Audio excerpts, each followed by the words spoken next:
The country's third telco begins servicing new subscribers in key cities in the Visayas and Mindanao today. When will we see a nationwide rollout of Dito Telecommunity? We now go above and beyond the headlines with the telco's Chief Administrative Officer himself, Attorney Adel Tamano. Adel, great to have you with us on the show. Congratulations on Dito's mobile services launch in the Visayas and Mindanao. The big question now is, when is the rollout in Metro Manila? Coming soon, Rico. First, thank you for having me on your show, and it's great to see you here on CNN Philippines. We're coming to NCR soon. Give us a couple of weeks. You know, one of the things that we're doing what we call a phased rollout. So we're starting in Metro Davao and Metro Cebu, and you know, we started there because the roots of Dito are really in Mindanao. One of the shareholders, Udene, it's a Davao-based company. And in fact, Rico, I don't know if you know, the original name of Dito was Mindanao Islamic Telephone Company. And its purpose was, it was supposed to provide phone services for those areas in the Islamic areas of Mindanao that were underserved. So we're being true to that. We're starting off in these areas, a bit different perhaps from what people expected. But we will be in NCR in a couple of weeks. So I know people are excited, as we are excited to serve our countrymen in NCR, but we will be here soon. So when you will be in Metro Manila in a couple of weeks, that's about 14 days. That means you're close to finishing your infrastructure setup in the National Capital Region. No, we're actually nationally, our coverage, Rico, is national. From Luzon, Visayas to Mindanao, we have over 1,900 towers already that are live. So that's 37%, actually more than 37% of the population is already covered. And areas in NCR are also covered.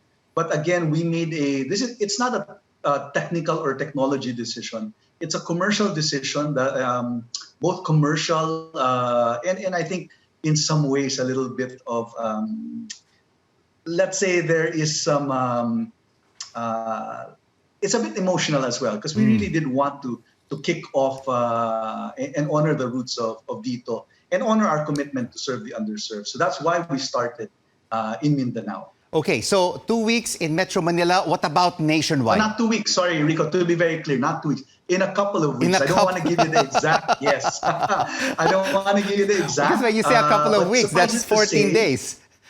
Yes, no, not 2 weeks. In a couple of weeks, we will be in NCR, and we will, of course, do some activations here in NCR.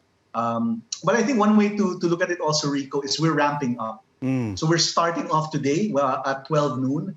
We started off with around 20 offline stores. In a month, we'll probably have about 100 brick and mortar stores. And then it keeps growing and growing till we get to maybe May or June. We will be in Manila. All right. A lot of complaints about the mobile data services, the internet connectivity across the Philippines with the two players. Will Dito's mobile data services be better than your competitors, than Globe and PLDT? Well, for those areas that we are available now, and again, speaking with no disrespect to our competitors, we have done our tests. And just imagine, Rico, although we are just starting, we are comparable or if not better in those 15 cities where we are now commercially available. And these are objective tests that we have done. That's one element of it. The second element is we have no legacy technology. We have no 2G. We have no 3G. We are 4G LTE and 5G. So even in terms of technology, you know, we're far more efficient. We don't bear the cost of legacy technologies. So we're actually going to be cheaper. And again, modesty aside, we aim to be better than the current competition. And in fact, compared to them, we're the only ones who have mandated by the government a minimum download speed, which is 27 Mbps. And when we started this project in 2018, people were telling us, Adel, you guys are crazy. That's impossible. The minimum average broadband speed in the Philippines at that time was around 12. And we were offering actually double. So, that. Adel, briefly, you're always being billed Sure. as the third telco in the country. What will it take for Dito to leapfrog Globe and Smart to be number one? I mean, to be very honest, Rico, once mobile number portability is underway, and this will happen sometime mid-July, and the fight becomes now really on service and affordability. Honestly, we think when the dust settles, we're not going to be number 3. I won't say where we're going to be, but we are so confident that what we're offering is so much better. I think in terms of standalone 5G technology, Rico, and the tech people out there will understand what I'm saying. We are going to be leaps and bounds ahead of our competition, because that's why we entered the telco space, because it really needed to be shaken up, and we're bringing the next generation or the standalone 5G technology, which is what Filipinos deserve.